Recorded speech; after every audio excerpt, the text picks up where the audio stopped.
anymore. All right, let's play this music.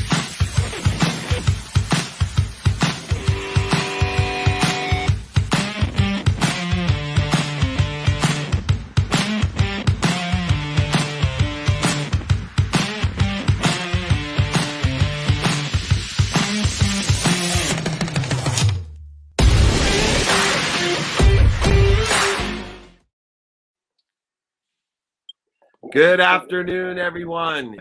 We are excited to have you here. First of all, thank you for joining us so close to Thanksgiving. Really appreciate you taking the time to pour into our community. And you at Mastek have had a recent acquisition that we wanted to ask about, and it's BizAnalytica. That's right. And there's so much around analytics and data today, and obviously with generative AI being a greater way of synthesizing that data, all data takes on a more valuable role or participant as a servant in our daily lives. What were some of the criteria that you were looking at of why you wanted to acquire BizAnalytica company?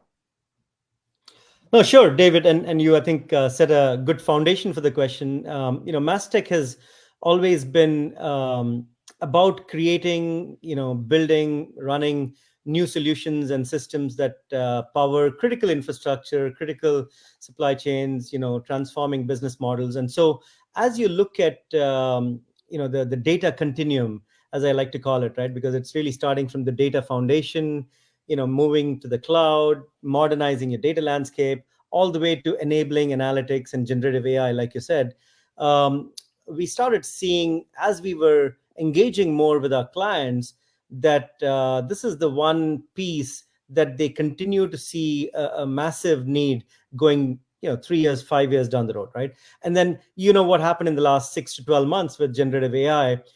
So there's a amplification effect, if you will, where the plumbing, right, the plumbing that's needed to drive generative AI or drive some of the use cases and things everyone's talking about, whether it's vertical, industry, etc., is really going to be the data engineering plumbing, right? And the infrastructure that's going to drive. That's why you're seeing companies like even NVIDIA, AMD, etc., getting to the forefront, because it's really the plumbing that'll drive generative AI. So that's really the context. But with that, BizAnalytica, comes with some expert in Snowflake, Databricks, AWS Cloud. It comes with some specializations in financial services and healthcare, industries we love. Boston-based company, globally spread. So all in all, it was a great package. So you were at WinPro for 14 years, correct? I was in Wipro for 14 years. Yeah, that's right, Mike. Yeah, that's fantastic. And a lot of people don't understand, like, you stuck there for 14 years to master those skills and then, make the transition. It takes a lot of patience. Can you just talk about that? Because a lot of entrepreneurs and people just think that you're going to rush to become a CEO. They don't work. They don't master what you mastered to then take that to the next level. Everyone's in a hurry. So could you talk about that? Because it's really important for people to understand what you learned in 14 years. No, absolutely, Mike. So, I played multiple roles in those 14 years, and was fortunate enough to get the opportunity to step up in various shoes, many outside of my comfort zone, and many by design.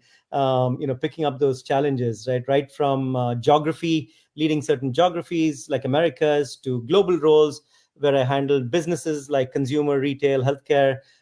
To essentially one of my last roles was handling all the digital cloud applications business, right? So that was about 1/3 of Wipro's business. So that was close to about 3 billion business. It was a large business. But what I learned in those various kind of journeys is as soon as you sort of are in your comfort zone, that's when you really need to change, and otherwise you'll stop innovating, right? That's one. But more importantly, you're sort of building on the previous learnings, right? There's going to be some successes, some failures. The most important thing is how you're adapting to the changing market, the changing customer. The last role in particular got me exposed to a lot of venture capital and private equity, where one of my roles was actually to make acquisitions and to invest in new startups. So that was, by far one of the more interesting experiences, right? Because you're seeing smaller companies, right, maybe 1/100th of your size or 1/10th of your size, innovating much more than you, to be frank, right? And really sort of driving the next wave of disruption. So that was kind of a really rejuvenating exercise to sort of watch young entrepreneurs and as well as some really cool and smart people making waves, right, for the future. And so just keeping that adaptability in mind and stretching yourself outside of your comfort zone, never giving up, because sometimes you're the underdog in some of these places, and then really learning from people much younger than you, or people who are starting off their career in some cases. I love that. One of the things that being a CEO of a company this size, you have 6,000 employees in over 40 countries.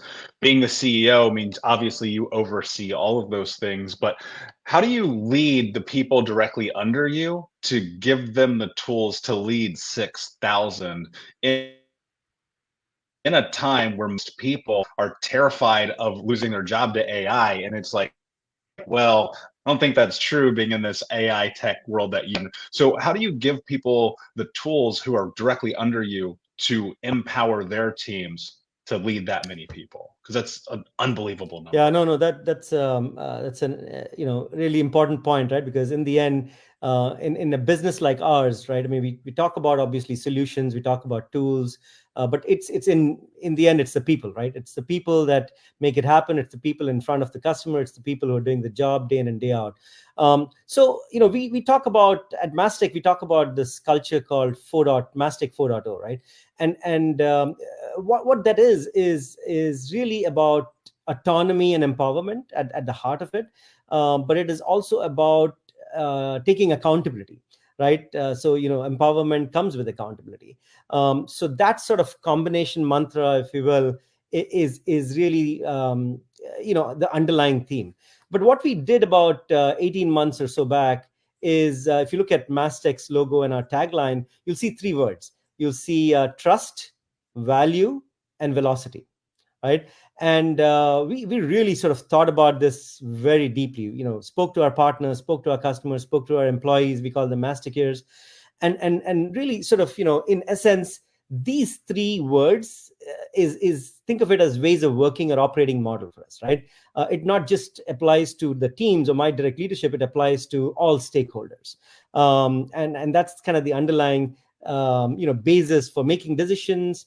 For investing, if you will, in some cases. So when you're confused or when you're sort of not sure, we go back to the trust, value, velocity, right? We need. It's not about just even adding business value to your clients, but it's about business value to your partners. It could be career value, career path, fast tracking to your employees, right? But trust and transparency is still the foundation of it. And in today's world, as all of you know, and many of you have been in tech, the speed of decision making and the velocity is critical, right? So it's not just speed; it's in the right direction, and so that we sort of emphasize or overemphasize actually the velocity part. Hiral, so interesting about the M&A world, and it has been for the last 30 years, playing around in Silicon Valley, is that there's this marriage between the technology and the people, and how the technology applies to people, but also how the people who are utilizing and engineering and architecting the technology are going to create further enhancement of the people and the people's lives and the value to the people.